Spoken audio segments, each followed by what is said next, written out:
गीता 18 के श्लोक नंबर 62 में भगवान स्वयं कह रहे हैं कि अर्जुन उस परमेश्वर की शरण में जा जिसकी कृपा से परम शांति व शाश्वत स्थान अर्थात सतलोक को प्राप्त होगा। वो परमेश्वर कौन है, कहां है, कैसा है, जानने के लिए कृपया अवश्य सुनिए जगत गुरु तत्वदर्शी संत रामपाल जी महाराज के अमृत वचन। तो ये उस समय की बात है जब परमात्मा स्वयं आते हैं कि उग्र गतियां, ऐसी उग्र भयंकर परिस्थितियां हो जाती हैं जो परमात्मा का यह आना अनिवार्य होता है। अपने बच्चों को पुण्य सेट करता है, बुराइयों से बचाता है, पापों से लदने से बचाता है। ये ज्ञान देता है भगवान के तुम किसको अपना मान कर और बिरानी आग में जलन लग रहे, जो मिलना वो तुम्हारे मस्तिष्क में पूर्व लिखा हुआ है, इससे अधिक नहीं ले सकते, इससे कम नहीं रहेगा। पर ये दृढ़ता से कोई बताने वाला मिला ही नहीं हमने। और फिर भगवान ने कबीर साहब वो समझ सकती है, यदि आपको आवश्यकता है और आप पर कोई ऐसी समस्या आ गई और आपके भाग्य में नहीं है तो भी देगा यू भगवान, क्योंकि ये समझ सकती है।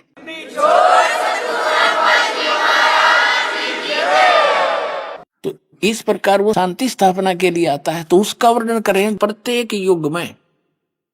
प्रारंभ में वो लगभग ऐसी लीला करते हैं। 600 वर्ष पहले आए थे, बालक रूप धारण किया था जो आपको प्रमाण दिया, और कमल के फूल पर आकर विराजमान हुए। 25 दिन के हो गए, कुछ खाया पिया नहीं। फिर कुंवारी गायों से उस परमात्मा के जो परवरिश की लीला हुई थी वो प्रमाण करना चाह रहा दास, इतना लंबा चौड़ा इतिहास बता करके। अब देखो ऋग्वेद मंडल नंबर 9 सूक्त 1 और मंत्र हम 8 पर आगे हैं। उस परमात्मा को उग्र गतियां प्रेरणा करती हैं, यानी भयंकर स्थितियां जब हो जाती हैं परिस्थितियां पृथ्वी पर, तो परमात्मा आता है। भासमान शरीर को वह पुरुष प्राप्त होता है जिसमें 3 प्रकार से दूसरों को वारण करने वाला मधु में शरीर मिलता है। अब 3 प्रकार से क्या है, जैसे सुबह भी आपको बताया था कि परमात्मा 3 स्थिति में हमें संभालता है। एक तो सतलोक में रहता है भगवान, सिंहासन पर बैठे हैं, ऊपर सिर पे मुकुट है, ऊपर श्वेत छत्र है, और उसके एक रोमकूप में करोड़ सूर्य करोड़ चंद्रमा मिला दे तो भी रोशनी घनी उस मालिक के एक रोमकूप की। इतना तेजो में शरीर, इसलिए वेदों में उसको अग्नि शब्द से पुकारा गया। अग्नि माने तेजो में शरीर युक्त परमात्मा। और दूसरी स्थिति में वो एक प्रत्येक युग में शिशु रूप धारण करके प्रकट होते हैं। निसंतान दंपति उनको उठा ले जाते हैं। एक नीरू नीमा नाम के जुलाहा निसंतान थे, वो स्नान करने जाते थे, भगवान को वहां से बालक रूप में प्राप्त करके घर ले गए थे। फिर उन्होंने कई दिन तक कुछ आहार नहीं किया, तो कुंवारी गायों से उनकी परवरिश की लीला होती है।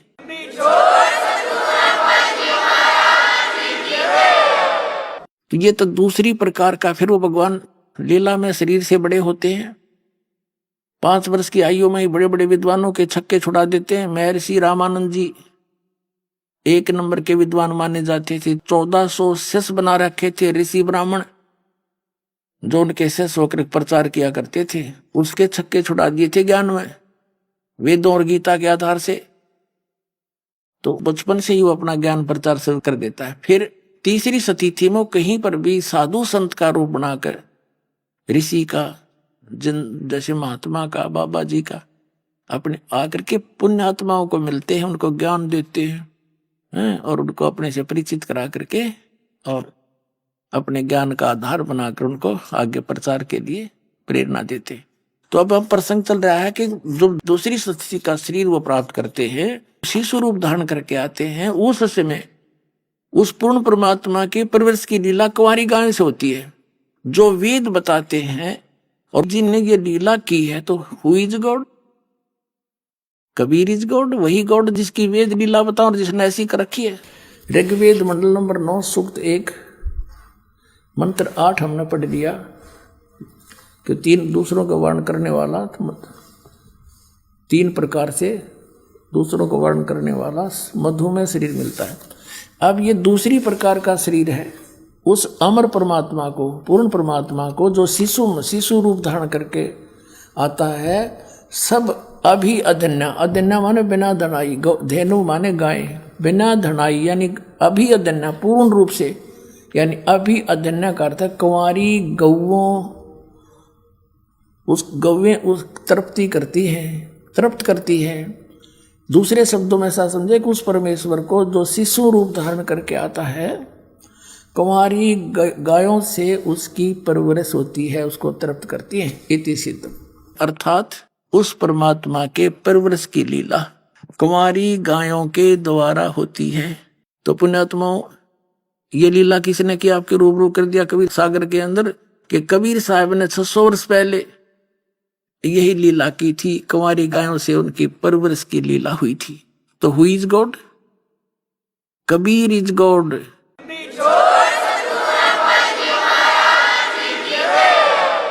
अनंत कोट ब्रह्मांड का एक रति नुई भारे, सतगुरु पुरुष कबीरे हैं ये कुल के सिरजनधारे। हम सुल्तानी नानक तारे, दादू को उपदेश दिया, जात जुलाहा भेद न पाया, वो काशी माह कबीर हुआ। आंखों देखे उन महापुरुषों ने बताया जिनको परमात्मा मिले, जिनमें से एक का विवरण तो आपको सुबह दिया था कि कबीर परमेश्वर तीसरी सतीथि के शरीर में यहां प्रकट होकर साधु संत फकीर के रूप में, ऋषि महर्षि के रूप में आते हैं। एक जिंदा महात्मा के रूप में आकर गरीबदास जी को मिले थे, सतलोक लेकर गए थे, वापस छोड़ा था, उन्होंने प्रमाणित कर दिया कबीर इज गॉड। और दूसरा आदरणीय धर्मदास साहिब जी को मिले परमात्मा, उनको सचखंड में ले गए, फिर वापस छोड़ा। उन्होंने क्या बताया कि हे परमात्मा, आप तो खुद ही मालिक हो, आप खुद परमात्मा हो, परम अक्षर ब्रह्म हो, सत्य पुरुष हो, और आपने यहां अपने आप को छुपा रखा है, आप ही परमात्मा है। और नानक साहिब जी को सुल्तानपुर शहर के पास एक बेई नदी बहती थी, अभी बह रही है वो, उसमें स्नान करने जा करते आदरणीय नानक देव साहिब जी, और वहां परमात्मा जिंदा महात्मा का रूप बनाकर गए थे। दरिया में डुबकी लगाई नानक साहिब ने स्नान करने के लिए, उनको अंतर ध्यान कर दिया और सचखंड लेकर गए। शरीर को अपस्ट्रीम में जिधर से जल आ रहा था उस साइड में छुपा दिया। 3 दिन तक अपने पास रखा, सौर्य ब्रह्मांडों से परिचित कराया, अपनी सतीथि से परिचित कराया। फिर उनको भी बताया था कि मैं बनारस में रहता हूं, काशी शहर के अंदर, इस जम्बू द्वीप भारत में, और वहां आना तुझे सतनाम दूंगा। तीसरे दिन नानक साहिब जी को वापस छोड़ा। उन्होंने प्रथम उदासी बनारस की थी। वहां जाकर जब भगवान को देखा, कपड़ा बुनते हुए जुलाहे के रूप में, धानक के रूप में, और वही सूरत जो कि तुम जो सतलोक में देखी थी जिंदा महात्मा के रूप में, फिर सतलोक में देखे थे तख्त के ऊपर सिंहासन पर बैठा उस पूर्ण परमात्मा को, अकाल मूर्त को, और वो का वो नीचे कपड़ा बुनने लग गया। तब कहा था, फाई सूरत मलुकी वेश, ए ठगवाड़ा ठगी देश, खरा सियाणा बहुता बार, ये धानक रूप रहा करतार, लोगों धानक रूप रहा करतार। ये गुरु ग्रंथ साहिब के अंदर नानक साहिब जी की महला पहला की वाणी पृष्ठ नंबर 24 पर अंकित है, जो दास ने आपको सुनाई। फिर 721 पृष्ठ पर नानक साहिब जी की वाणी है महला पहला की, एक अर्ज गुप्तम पेश तोदर कौन करतार, हक्का कबीर करीम तू बे ऐब परवरदिगार। फिर 731 पृष्ठ पे गुरु ग्रंथ साहिब जी में लिखा है कि नीच जात परदेसी मेरा, खिल आवे तिल जावे, ताकि संगत नानक रहंदा, कैसे मुंडा पावे। नीच जात परदेसी मेरा, ओए होए, एक पल में यहां होता है, एक पल में ऊपर योग, अब इसका कैसे अंत पाऊं मैं, प्यार में बोल रहे हैं। फिर आदरणीय दादू साहिब जी को लेकर गए थे सचखंड में, 3 दिन में वापस छोड़ा था, वो अचेत पड़े रहे। तीसरे दिन उठे जब कहा था, जिन मुझको निज नाम दिया सोई सतगुर हमार, दादू दूसरा कोई नहीं, ये कबीर सिरजनहार। ओए होए, तो पुण्यात्माओं, who is God? Kabir is God. और वही जो काशी में आया था, वो पूर्ण परमात्मा है।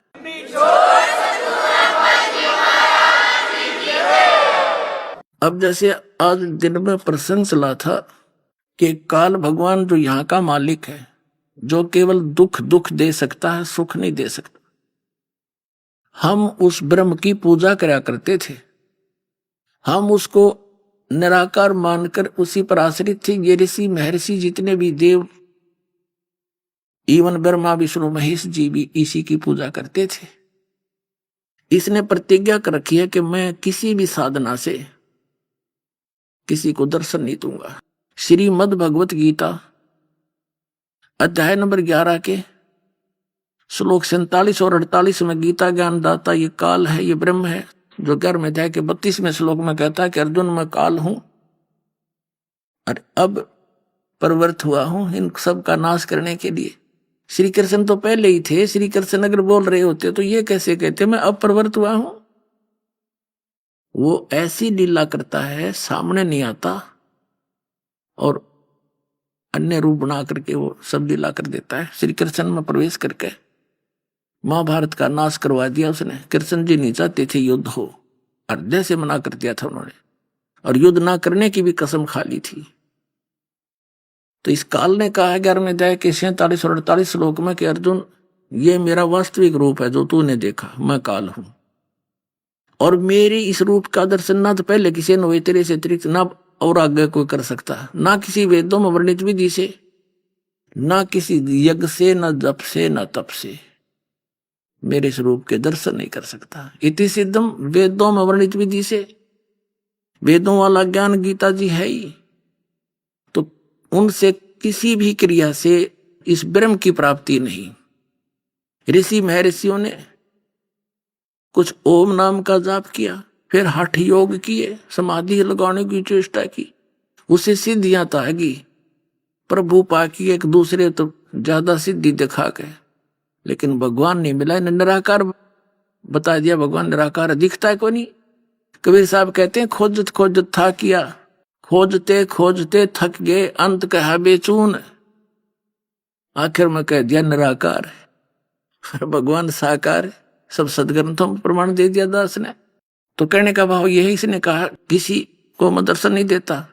अब प्रसंग चल रहा है कि इस परमात्मा की भक्ति करते करते ये तो दुख दुख दे सके, सुख नहीं दे सकता है किसी को। जब यहां हाहाकार मचती है, परमात्मा आते हैं।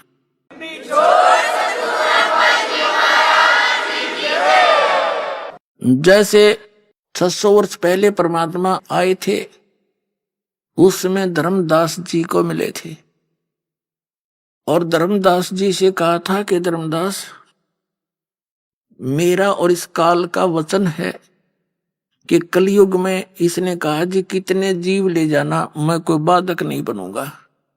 तो धर्मदास जी ने कहा था भगवान अब वर्तमान में कलयुग भी है और आप खुद मालिक भी आए हुए हो, ये कोई रास्ता ही नहीं दे रहा भगवान। जैसे मैं कितना दृढ़ था। धर्मदास जी एक सेठ थे, बड़े पैसे वाले व्यक्ति थे, भगवान की चागणी थी। श्री राम कृष्ण और शंकर भगवान विष्णु जी के कट्टर पुजारी थे, वैष्णव परंपरा से दीक्षित थे, जैसे हम सभी और आप थे पहले। और आगे कद होगा वो काम फिर, आज से कोई नहीं मान रहा आपकी। अब तो आपकी दया से कुछ लोगों में दया भी है, इंसानियत भी बची हुई है, और आप कह रहे हो आगे तो घोर कलयुग होगा, इंसान का कोई लज्जा नहीं रहेगी, कोई दीन धर्म नहीं रहेगा उनका, तो फिर कद पार होगा दाता। मेरे तो बुद्धि में बात कुछ समा नहीं रही। आप तो खैर समर्थ हो, सब कुछ कर सकते हो, पर वो होगा कब? तो परमात्मा ने कहा कि तूने कबीर सागर में एक 100 वेद नाम का चैप्टर है, उसमें जो तूने लिखा है ना, 5500 वर्ष जब कलयुग बीत जाएंगे, मैंने बताया था तेरे को, उस समय मैं खुद आऊंगा धर्मदास। परमात्मा ने कहा था मैं खुद आऊंगा, और जब तक वो समय नहीं आ लेगा ना, 5500 वर्ष कलयुग बीत जाएंगे, तब तक तो मेरी यह बात कबीर सागर में लिखी हुई ऊट पटांग सी दिखेगी।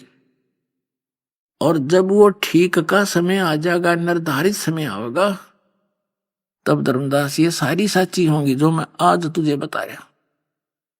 पूरी पृथ्वी नाम लेवेगी, जितने प्राणी होंगे, चाहे हिंदू मुस्लिम सिख ईसाई जो भी हैं, यथार्थता से परिचित होकर, और पूरी पृथ्वी पर सतयुग जैसा माहौल बनेगा। माया की दौड़ समाप्त होगी, भगवान पर आस्था दृढ़ होगी, भगवान से ही डिमांड करेंगे और भगवान उनकी सारी पूर्ति करेगा। परमात्मा जो कर सकता है वो राजा भी नहीं कर सकता। पुण्यात्मा और राजा भी, जब कोई ऐसी परिस्थितियां उत्पन्न हो जाती हैं राजा को, वो भी भगवान से ही याचना करता है। तो हम उस परमात्मा से सीधे संबंधित हो गए। वो एक पल में आपकी सब समस्याओं का समाधान करेगा और आपको वो वस्तु दे देगा जो आपको आवश्यक होगी, आप सोच भी नहीं सकते। ये सत्कर मान लेना, मैं कोई बालक नहीं, कोई स्वार्थवश अलग से कोई ये सांग जोड़ा है, मैं कोई स्वार्थवश नहीं, परमात्मा का भेजा हुआ दास है, उसका दास के सिर पर हाथ है, और जो दास कह रहा है सारी साची मान लेना, इसमें इतनी भी त्रुटि ना समझना, इसमें तुम्हारा भला होगा।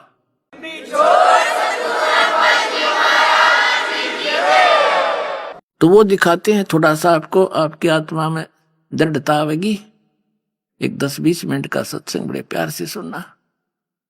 कबीर परमात्मा ने कहा था, जैसे काल ने कहा कि 12 पंथ करूं मैं साजा, नाम तुम्हारा ले करूं आवाजा, तो परमात्मा ने बताया था कि वो कौन कौन से पंथ होंगे 12 और उनमें क्या कुछ गतिविधियां होंगी वो तुझे बताता हूं। और धर्मदास जी ने लिपिबद्ध किया था उसी समय। ये है कबीर सागर, संपूर्ण 11 भाग, खेमरा श्री कृष्ण दास प्रकाशन बंबई। कबीर सागर, ज्ञान सागर, प्रथम खंड, कबीर पंथी भारत पथिक, स्वामी युगलानंद बिहारी द्वारा परिकृत। मुद्रक एवं प्रकाशक हैं खेमरा श्री कृष्ण दास, अध्यक्ष श्री वेंकटेश्वर प्रेस, खेमरा श्री कृष्ण दास मार्ग मुंबई। ये कबीर वाणी और पृष्ठ 136 पे बोध सागर, कबीर वाणी बोध सागर। और यहाँ देखिए, 12 पंथ चलो सो भेद, 12 पंथ काल फुरमाना, भूले जीव न जाओ ठिकाना, ताते आगम कह हम रखा, वन समारा चूड़ामणि शाखा। प्रथम जग में जागू भरमावे, बिना भेद भेद वो ज्ञान चुरावे। दूसरा सुरत गोपाल, तीसरा मूल निरंजन, चौथा टकसार भेद, पांचवा ये छठा सतनामी पंथ। अब यहाँ से दिखाएंगे हम। ये है कबीर चरित्र नामक अध्याय है ये, और इसमें ये कबीर बोध ही है। 1870 पृष्ठ पे ये देखिएगा। ये गद्य भाग में है, वो पद्य भाग में था, इसे अच्छी तरह समझ में आएगा। कबीर साहब के पंथों का वृंतांत। नंबर 1 नारायण दास जी का पंथ, ये कबीर पंथियों ने फेरबदल कर दिया। ये है चूड़ामणि जी। ये कबीर पंथियों ने थोड़ी सी फेरबदल करने की चेष्टा की है। ये होना चाहिए था प्रथम चूड़ामणि, क्योंकि नारायण दास जी जो धर्मदास जी के प्रथम पुत्र थे, वो तो काल के दूत थे। उन्होंने तो परमात्मा के ज्ञान को स्वीकार ही नहीं किया था कबीर साहब के को, इसलिए तो परमात्मा ने दूसरा पुत्र भेजा चूड़ामणि जी, जिसको बाद में मुक्तामणि भी कहने लगे। तो ये प्रथम होना चाहिए चूड़ामणि, इन्होंने नारायण दास हटा दिया। और देखो ये है चूड़ामणि जी, और दूसरा यज्ञदास, और तीसरा सूरत गोपाल, चौथा मूल निरंजन, पांचवा टकसारी पंथ, छठा भगवान दास का पंथ, सातवां सतनामी पंथ, और आठवां कमाली पंथ यानी कमाल वाला पंथ, नौवां राम कबीर पंथ, फिर 10वां प्रेम धाम की वाणी पंथ, 11वां जीवा पंथ, और 12वां है गरीब दास पंथ। अब हम फिर आगे अध्याय कबीर वाणी पर, वो कबीर चरित्र था। बोध सागर वही चल रहा है, इसमें अलग अलग चैप्टर हैं 136 पृष्ठ पे। अब आओगी समझ में। 12 पंथ काल फरमाना, भूले जीव न जाओ ठिकाना, ताते आगम कह हम राखा, वन समारा चूड़ामणि शाखा। यानी प्रथम तो चूड़ामणि है, ये गलत लिखा चूड़ामणि, यानी गलत लिखा है ना, पर ये दूसरा जागू, तीसरा सूरत गोपाल, मूल निरंजन की वाणी, टकसार पंथ, ये भगवान दास पंथ, ये जीवा का पंथ, और ये सतनामी पंथ, ये जीवा का पंथ, वो भगवान दास पंथ, राम कबीर पंथ। और यहाँ देखो अब ये है बर्मा, संवत 1775 हुई, गरीबदास जी का पंथ है यो। और तादिन प्रेम प्रगटे जग सोई। अब 137 पृष्ठ पर आ गया। आज्ञा रहे ब्रह्म बोध लावे, आज्ञा रहे ब्रह्म बोध लावे, कोली चमार सबके घर खावे, साख हमारी ले जीव समझावे, असंग जन्म छोड़ नहीं पावे। बर में पंथ प्रगट हो बाणी, ये बर में पंथ का जिक्र चल रहा है। बर में पंथ प्रगट है वह बाणी होवे, है होता यू है वह, और शब्द हमारे की निर्णय ठानी, अस्थिर घर का मरम न पावे। ये 12 पंथ हम ही को ध्यावे, कबीर कबीर करेंगे लेकिन स्थाई लोग सतलोक नहीं जा सकते, क्योंकि इनके पास यथार्थ भक्ति नहीं होगी। और बर है पंथ, बर में पंथ हम ही चल आवे, और सब पंथ मिटा के एक पंथ चलावे। हो गया क्लियर? बारहवां पंथ गरीबदास का पंथ, और उस 12वें पंथ में हम ही चलकर आवेंगे, सब पंथों को मिटाकर एक पंथ चलाएंगे। पुण्यात्मा ये दास है वो,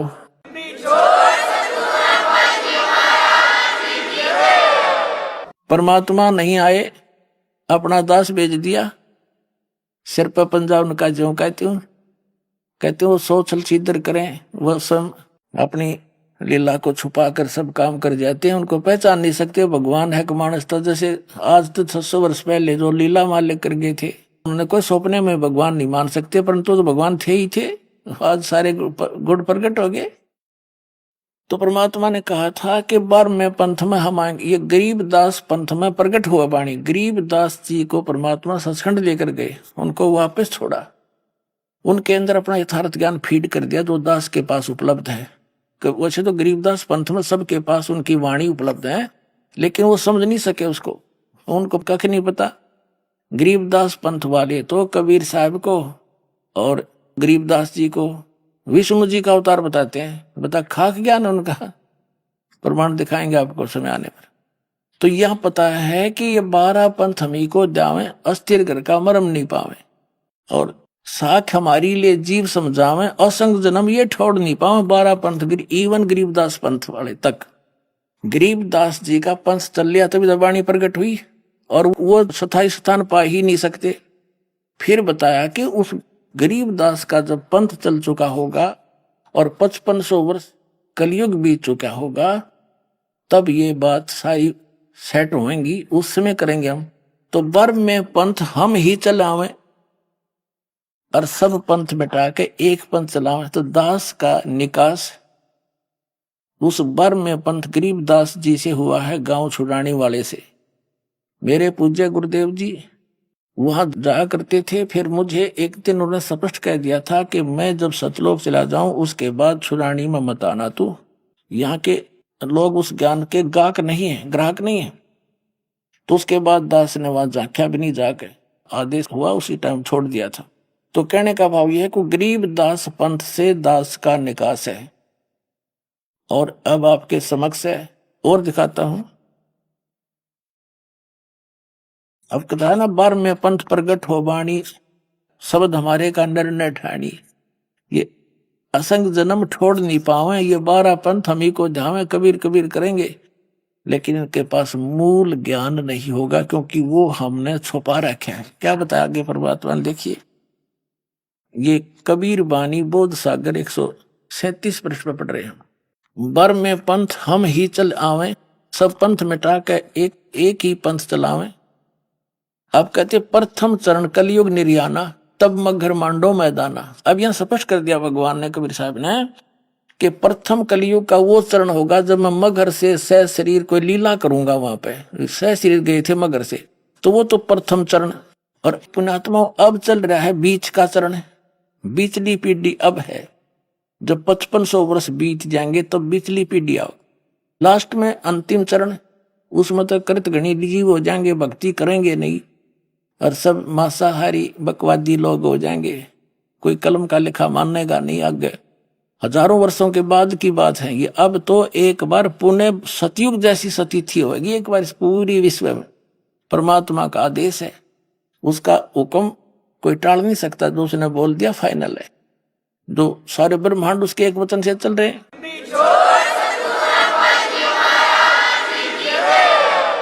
तो क्या बताया, प्रथम चरण कलयुग निर्याना, तब मगर मांडो मैदाना। अब यहां देखो 5505 तब ये शब्द होगा साचा। जो मैं आज कह रहा हूं ना धर्मदास, 600 वर्ष पहले भगवान कह रहे थे कबीर जी के जब यो 5505 कलयुग बीत जाएगा तब यह मेरी बात सच्ची होगी जो मैं आज कह रहा हूं। अब देखो फिर क्या बताया है कि धर्मदास मेरी लाख दुहाई, मूल शब्द कई बार न जाई। पवित्र ज्ञान तुम जग में बाखो, मूल ज्ञान गुप्त ही राखो, गोई राखो। ये मूल है, भूल नहीं। मूल ज्ञान जो बाहर पढ़ी बिचली पीढ़ी वंश हंस नीतर ही। और 33 अरब ज्ञान हम बाख्या, मूल ज्ञान गोई यानी गुप्त राख्या। मूल ज्ञान तुम तब लग छुपाई, जब लग द्वादश पंथ मिटाई। परमात्मा ने कहा था जब तक ये 12 पंथा का अंत नहीं होले तब तक इस ज्ञान का जिक्र मत करना और इसको छुपा के रखना, फिर प्रकट करेंगे। तो पुण्यात्माओं अब ये तो क्लियर हो गया। इन 12 पंथों में जो 12वां पंथ है गरीबदास जी का, उसमें से ही प्रकट होऊंगा मां का आगे चल के। और फिर सब पंथों को एक करके और सब एक ही पंथ चलाएंगे। पूरे विश्व में मेरा ही गुणगान होगा और ज्ञान नहीं रहेगा।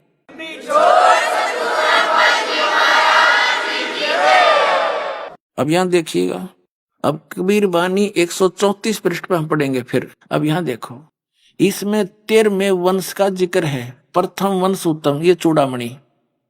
दूसरा वंश अहंकारी, तीसरा वंश पर प्रचंड, चौथे वंश बिरहे, 5वां वंश निंद्रा, छठे वंश उदास, 7वें वंश ज्ञान चतुराई, 8वें द्वादश पंथ विरोध, 9वें वंश पंथ पूजा, 10वें वंश प्रकाश, 11वें वंश प्रकट पसारा, 12वें पंथ प्रगट होए उजियारा। 12वें पंथ यानी गरीबदास के जी के द्वारा मेरी थोड़ा बहुत उजियारा होगा। गरीबदास जी ने कहा है अनंत कोट ब्रह्मांड का एक रति निभार, सतगुरु पुरुष कबीर है कुल के सृजनार। हम सुल्तानी नानक तारे, दादू को उपदेश दिया, जात जुलाहा भेद नहीं पाया, का सीमाएं कबीर हुआ। अब ये उजियारा सा कर दिया, लेकिन गरीबदास वाले नहीं समझ सके इसको, कोई भी नहीं समझ सके आज तक। वो कबीर साहब को विष्णु जी का अवतार मानते, होगी बात फेल सारी। तो उजियारा सा तो उन्होंने कर दिया लेकिन क्लियर नहीं हुआ। अब इस 13वां ये दास है, ये देखो 12वां वंश प्रगट हुए उजियारा और 13वें वंश मिटे सकल अंधियारा। ये दास है, सारा अंधेरा हटा देगा।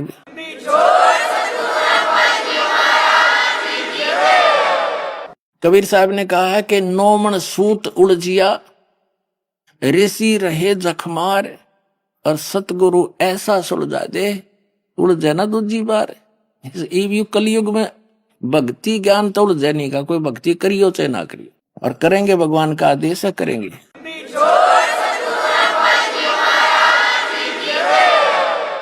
अब जैसे सुबह आपको बताया था कि काल का और परमात्मा की वार्ता हुई थी कि काल ने फिर हाथ जोड़ के ये प्रार्थना करी थी कि 3 युगों में जीव थोड़े ले जाना।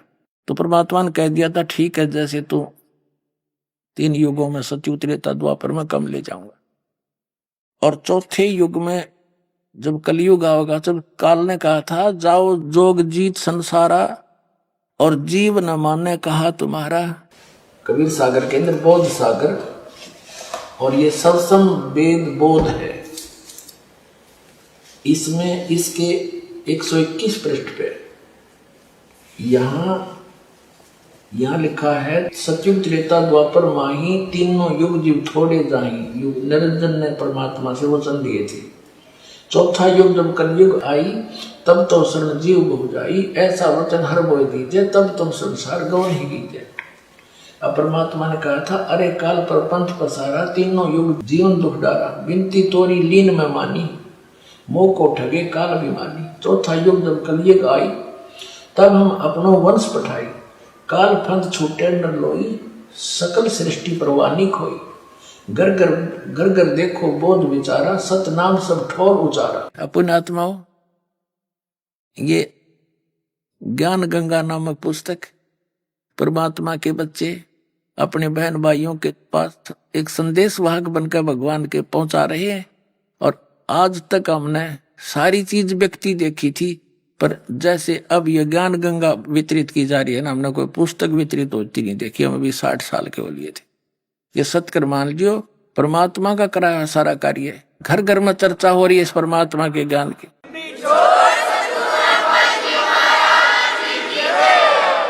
आज परमात्मा की दया है, घर घर में ज्ञान बटे।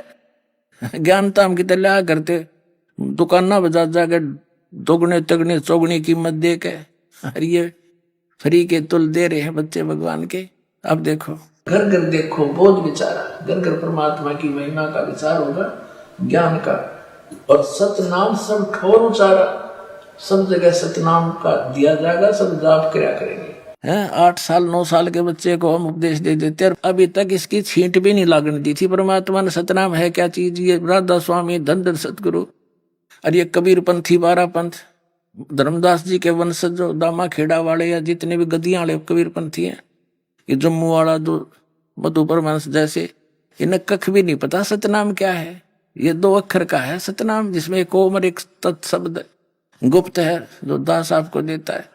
अरीब छोटे छोटे बालकों को भी मिल गया, तो कितनी पुण्य आत्मा हो, कितनी लाडली आत्मा हो तुम भगवान की, आपको नहीं मालूम, क्योंकि लाल को कीमत का ज्ञान नहीं होता।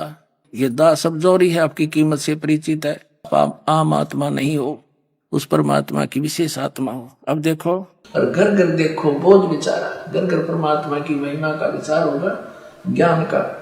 और सतनाम सब ठोर उचारा, 5550 जब ये वचन होगा सच्चा, कलयुग बीत जाए तब एता, सब जीव परम परम पुरुष पद चेता। ये सब जीव परमात्मा के उस परम पद के परिचित हो जाएंगे। अब आगे दिखाते हैं आपको। ये कबीर साहब का फिर 100 बोध चल रहा है, 71 पृष्ठ पर आ गए हम। अपन आत्मा इस पर लिखा है 5 सेंस और 500 जब कलयुग बीत जाए, परम पुरुष प्रमाण तब जग तारण को आए। कबीर साहब कहते हैं जब 5000 यानी 5500 5500 कलयुग बीत जाएगा, तब एक महापुरुष आवेगा।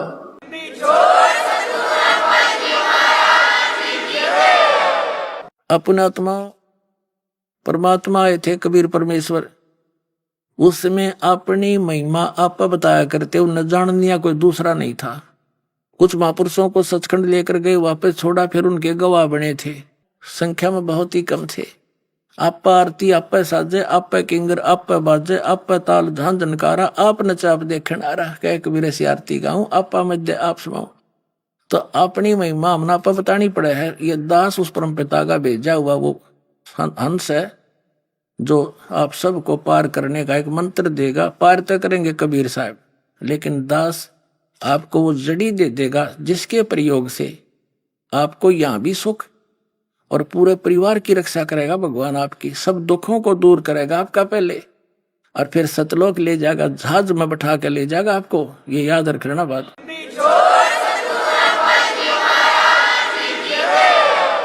इस पर लिखा है 5 सेंस और 500 जब कलयुग बीत जाए, महापुरुष फरमान तब जग तारण को आवे। हिंदू तुर्क आदि सब जेते जीव जहान, और सत नाम की साख गए ये पावा पद निर्वाण। पूरे जितने भी जीव हैं, हिंदू है, मुसलमान है, या कोई सिख है, कोई भी आगे जो चलेंगे सारे जितने भी जीव जहान में, और जो सत नाम की साख ले वो पावा पद निर्वाण। निर्वाण माने मोक्ष पद प्राप्त करेंगे। यथा सहित गण आप ही मिले संधु में धाये, सत सुकृत के मद तमी सभी पंथ समावे। आप जी को बताया था कि 12वें पंथ हम ही चलावे, कबीर साहब ने कहा, और सब पंथों को मिटा के एक पंथ चलावे।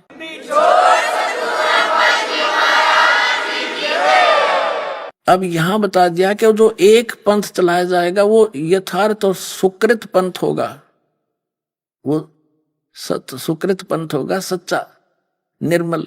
उसमें सभी पंथ ऐसे समा जाएंगे जैसे दरियाएं दौड़ के पूरी स्पीड से समुद्र में जाके और एक जैसी हो जाती है, कोई भेद नहीं रहता। यहां देखा है यथा सरित गण आप ही मिले सिंधु में धाये, और सत सुकृत के मध्य तिमी उस सच्चे पंथ के मध्य ये सभी पंथ ऐसे समावे।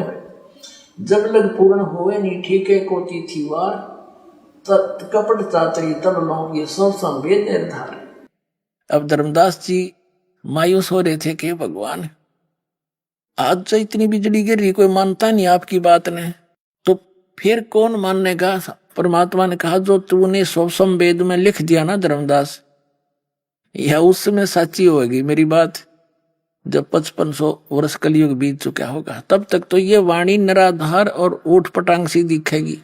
अब देखो 500-600 वर्ष पहले से कबीर पंथी पढ़ते आ रहे हैं और वो भी कहते आए हैं कि कलयुग में सतयुग जैसा माहौल होगा, सतयुग जैसा माहौल होगा। अरीब तो ही नहीं हो लिया वो, तो उनको भी इस पर अविश्वास सा हो गया था। लेकिन परमात्मा ने कहा था जब हमने वह ठीक दर रखी है ना, ठीक यानी निर्धारित समय कर रखा है, तब ये मेरी बात सारी सच्ची होंगी। तो पुण्यात्मा भी देख लेना, कुछ ही समय में, थोड़ा ही समय में पूरे विश्व में जाएगा यो ज्ञान और सबको शरण में लगेगी भगवान की।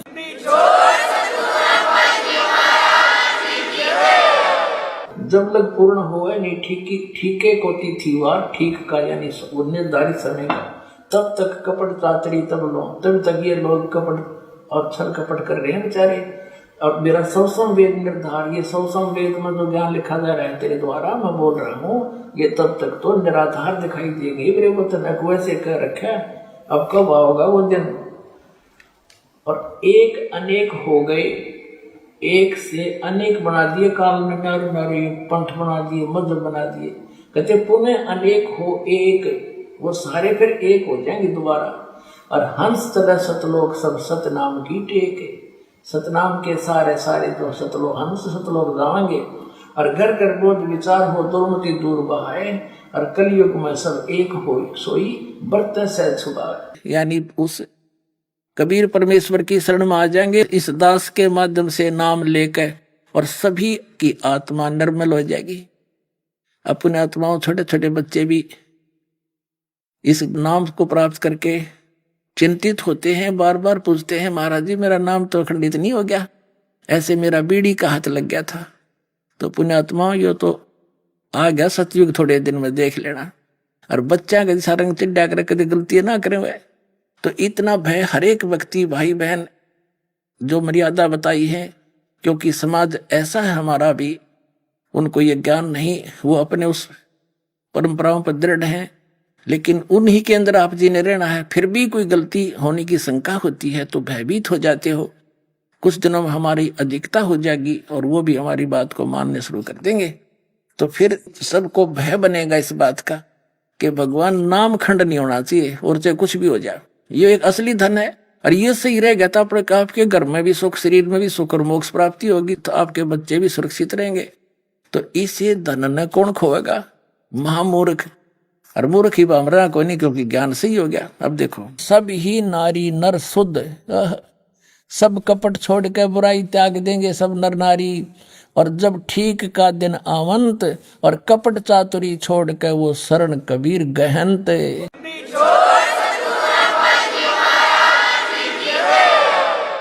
पूरे विश्व में लिखा परमात्मा ने कि सब एक हो जाएंगे। क्या लिखा है कि एक अनेक हव गए, और पुनः अनेक हो एक, हंस चले सतलोक को सब सत नाम की टेक।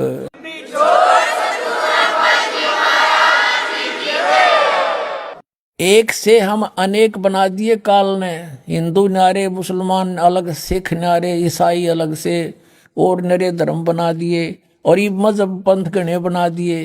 कहते हैं जैसे हम एक से अनेक हो गए और पुनः फिर हम अनेक से एक होवांगे, पुनः अनेक हो एक, और हंस चले सतलोक को सब सत नाम की टेक। ओए होए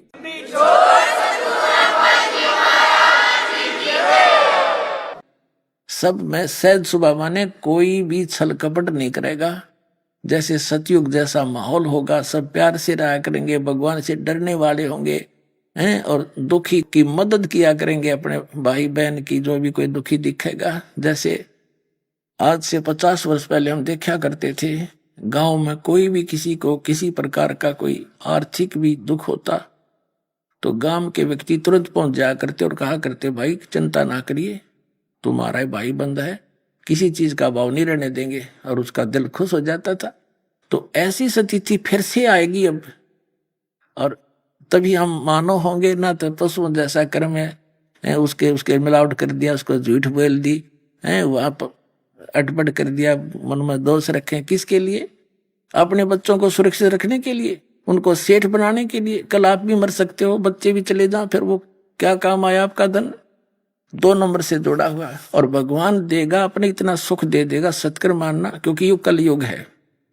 आपको भक्ति भी देगा, कलयुग में जो आपको चाहिएगी मशीनरी वो भी देगा, और अपने कोटे से देगा भगवान। क्योंकि हम तो कितने वर्षों से आप जी सेठ बनने की चेष्टा करें और वहीं के वहीं खड़े हो, और फिर भगवान आपके इतनी बरकत कर देगा, आप सोच भी नहीं सकते। सारी टेंशन खत्म कर देगा, सब दुख दूर करेगा। पर जिस दिन दृढ़ विश्वास हो जाएगा,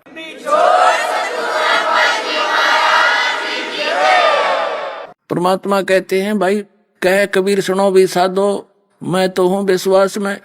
जिस दिन तुम मेरे पर विश्वास कर लोगे कि Kabir is God nothing else, आत्मा मान जाएगी, उस दिन से देखना परमात्मा के 2 हाथ आपको न्यारे सुख देगा, न्यारे न्यारे, प्रतिदिन गिन नहीं सकते आप।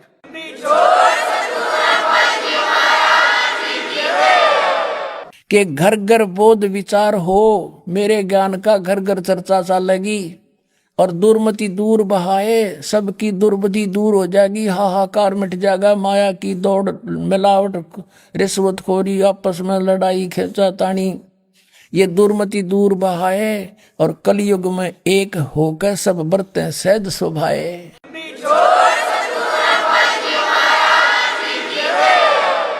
कहते मेरे ज्ञान का घर घर में विचार चला करेंगे, और उससे सबकी दुर्मति दूर हो जाएगी, सब प्यार से रहा करेंगे। पता लग जाएगा हम एक पिता की संतान है, ना सास बहू लड़ेगी, ना पड़ोसी के साथ झगड़ा होगा, कोई मुकदमा नहीं होगा। और कहते हैं कलयुग में एक होकर सब बरतें सहज सुभाए, सब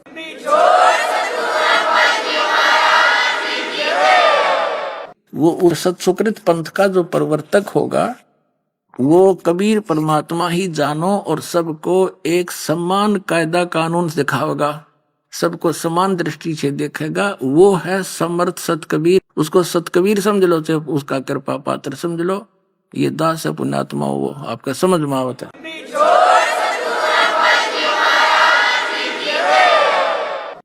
तो आप जी को ये विश्वास कराना है कि जब आपको ये विश्वास हो जाएगा सचमुच यह बात ज्यों की त्यों है, तो आप निरसंशय होकर और किसी से भ्रमित ना होकर के इस मार्ग को ग्रहण कर लोगे। उसके लिए प्रमाण दिखाते हैं, देखिएगा।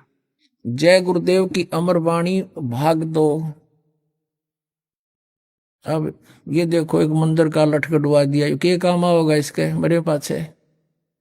यह देखिए पुण्यात्मा थे, उस समय इनकी दिव्य दृष्टि काम करे थी। अब ये कहाँ से छपी है ये देखते हैं। ये है ये महात्मा जी परम संत तुलसीदास जी, और इनका हाथ में भी कोई रोग लगा हुआ है, पैरों में भी गड़बड़ बता रहे हैं। आइए अब हम उन श्रद्धालुओं के अनुभव जानते हैं जो जगत गुरु तत्वदर्शी संत रामपाल जी महाराज जी से दीक्षा प्राप्त कर चुके हैं तथा उनके द्वारा बताए गए भक्ति मार्ग पर चल रहे हैं। सर नमस्कार। सत साहिब जी। सर क्या नाम है आपका? श्रावण सयाम। सर कहाँ से आए आप? बीड़पेट नागपुर महाराष्ट्र से।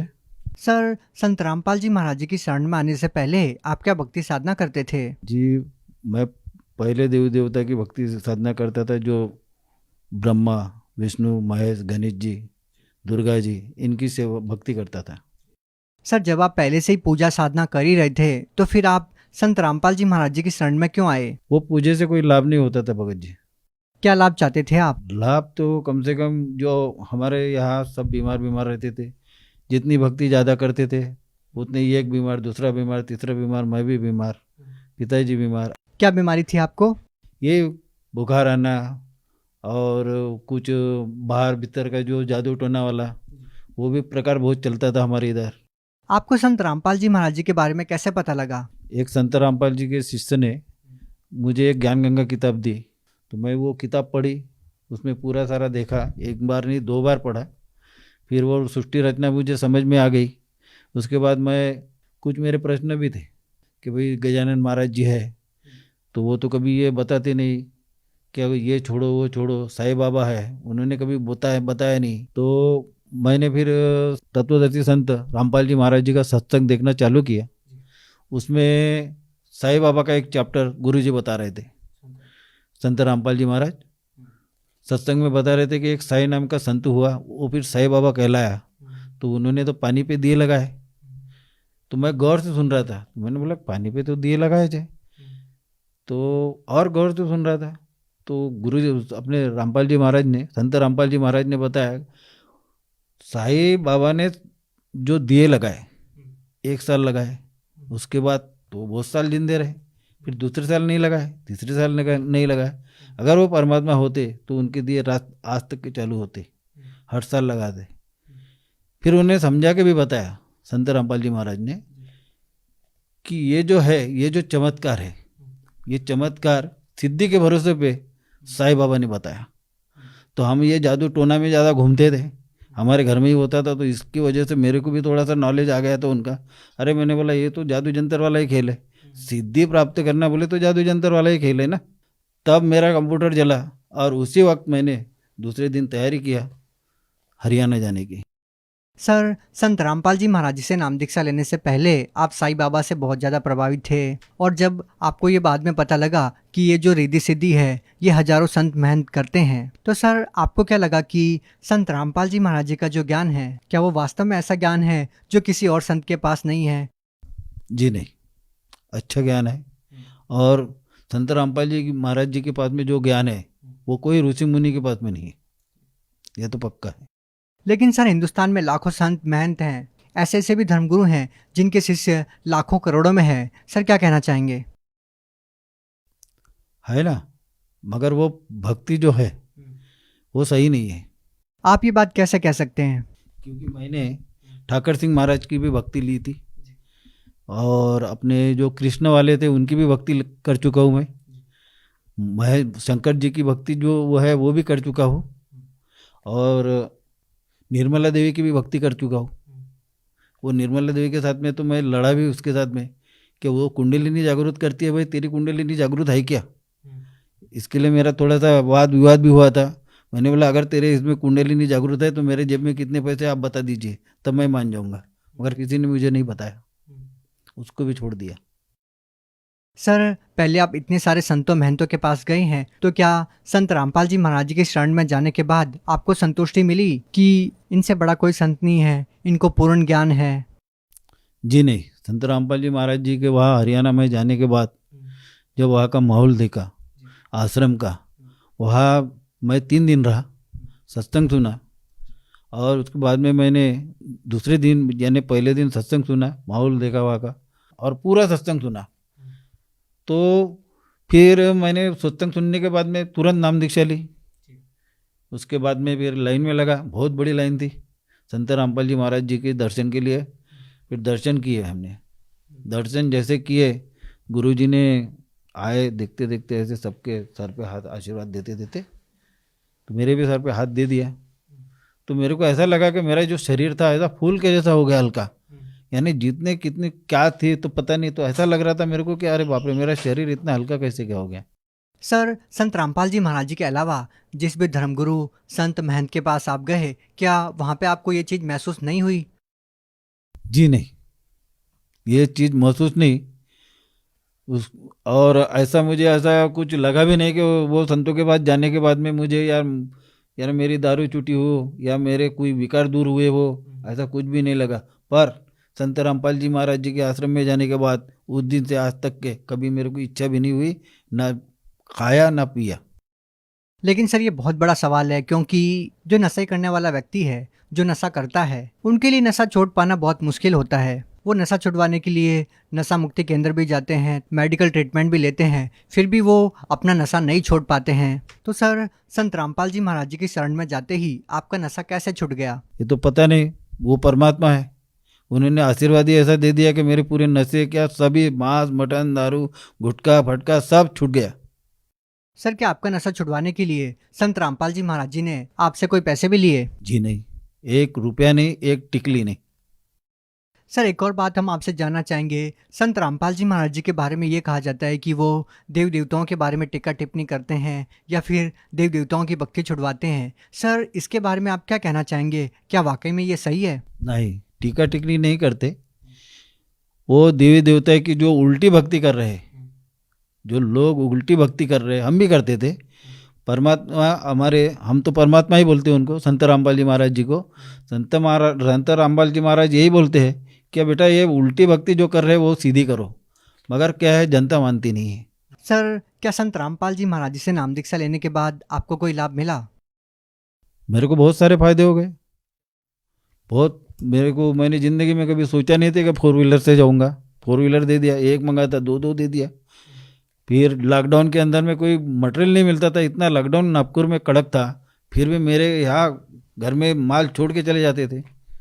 और वो लॉकडाउन में मेरा पूरा मकान हो गया, मेरी कंडीशन सुधर गई है। मैं बैंक में नौकरी करता हूँ, चपरासी में हूँ।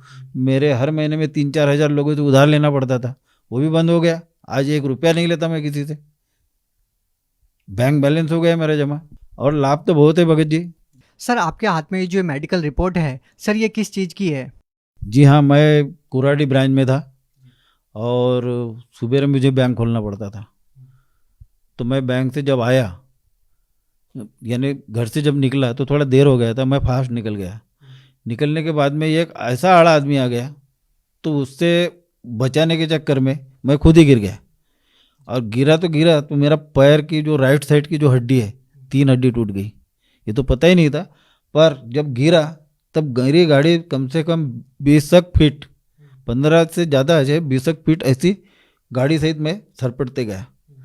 तो मैं ऐसा नीचे देख रहा था तो ऐसा लग रहा था कि ये रोड कैसे चल रहा है, इतनी स्पीड से गाड़ी जा रही। जब मैंने देखा ऐसा ऊपर, तो मुझे संत रामपाल जी महाराज जी ने ऐसा पूरा गाड़ी के सहित पकड़ के रखा था। तभी मैंने गाड़ी के हाथ छोड़ के बोल दिया, जय हो बंदी छोड़ की। ऐसे में गुरुजी ने हमको साइड में फूल के जैसा रख दिया। आपका मतलब है कि संत रामपाल जी महाराज जी आपको साक्षात दिखाई दिए? जी हाँ, दिखाई दिए, पूरा चेहरा दिखा। वो तो हरियाणा में रहते हैं ना, और आप महाराष्ट्र में हैं। जी महाराष्ट्र में है, तो हमारे साथ में ही रहते गुरुजी। गुरुजी का पूरा चेहरा दिखा, और गुरुजी ने ही पकड़ के रखा था जी, संत रामपाल जी महाराज जी। जी हाँ, विशेष और जो लाभ मिला है, ऐसी तमन्ना थी गुरुजी को। मैंने बोला, सत्संग में सुना था कि मानसरोवर है, मानसरोवर में ऐसा होता है। तो मैंने एक बार ऐसे ही बैठे बैठे विचार किया, मैंने बोला यार सही में होता होगा क्या। तो मैं वो एक दिन बोला ऐसे ही, परमात्मा संत रामपाल जी महाराज जी को हम परमात्मा ही बोलते, मैं बोला परमात्मा मुझे ही अपना मानसरोवर देखना है, मेरी बहुत इच्छा हो रही देखने की। तो बाद में ऐसे बोल के थोड़ा विचार करते रहा कि कैसा होगा क्या होगा। तो फिर रात को मैं सो गया, परमात्मा है चलो बेटा बोले मानसरोवर। तो पहले उन्होंने मुझे ये ब्रह्मांड वगैरह वहाँ से लेके गए।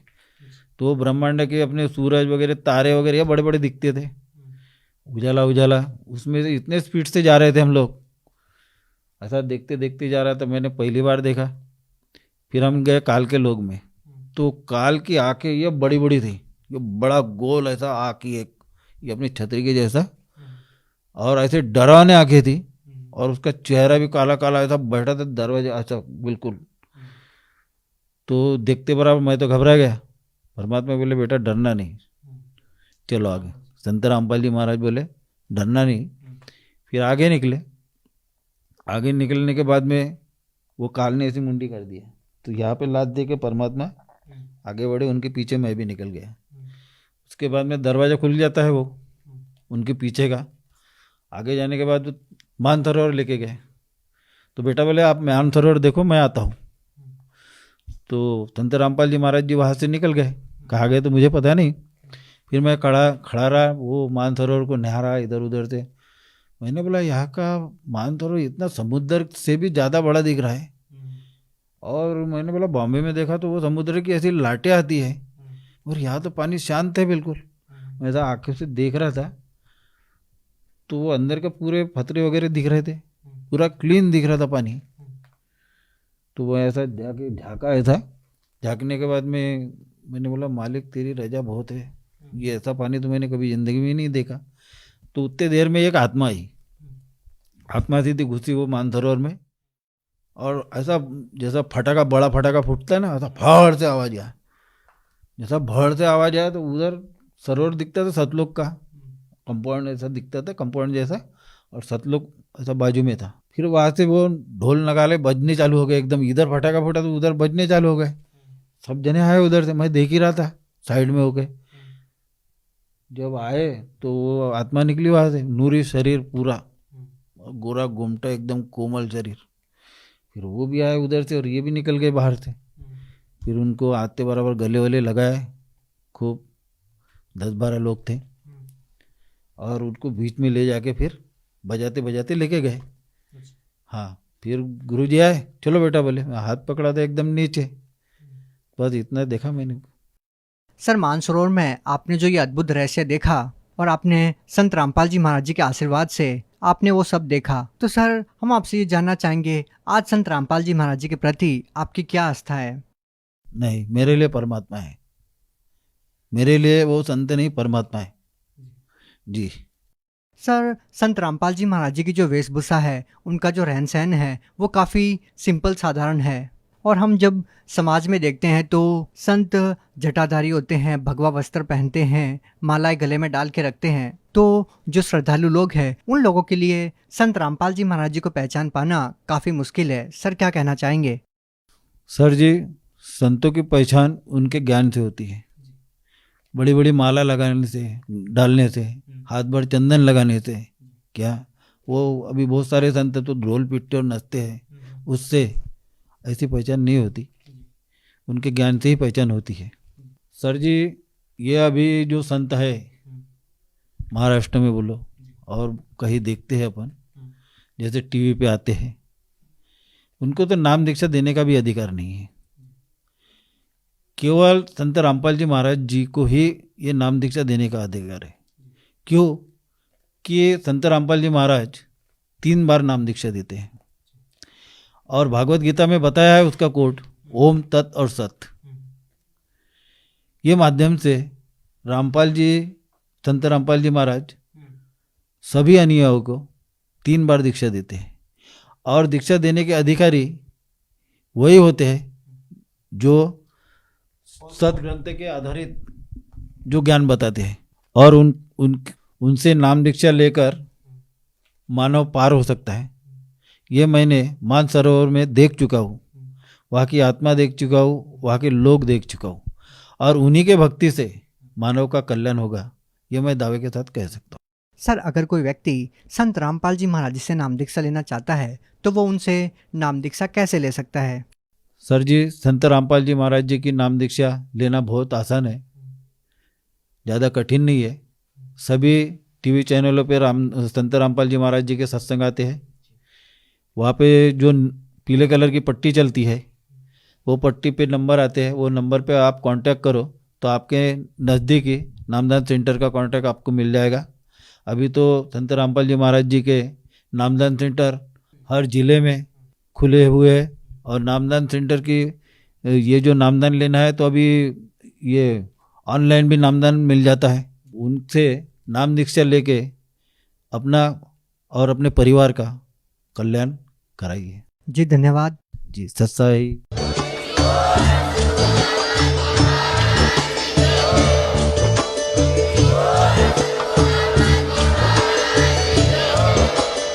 आप सुन रहे थे जगत गुरु तत्वदर्शी संत रामपाल जी महाराज जी के मंगल प्रवचन। अधिक जानकारी के लिए विजिट कीजिए हमारी वेबसाइट www.jagatgururampalji.org। संत रामपाल जी महाराज जी के शुभ आशीर्वाद से पूरे विश्व भर में 500 से भी ज्यादा नाम दीक्षा केंद्र हैं, जिन पर संत रामपाल जी महाराज जी द्वारा ऑनलाइन निशुल्क नाम दीक्षा दी जा रही है। अपने नजदीकी नाम दीक्षा केंद्र का पता करने के लिए संपर्क करें 8222880541।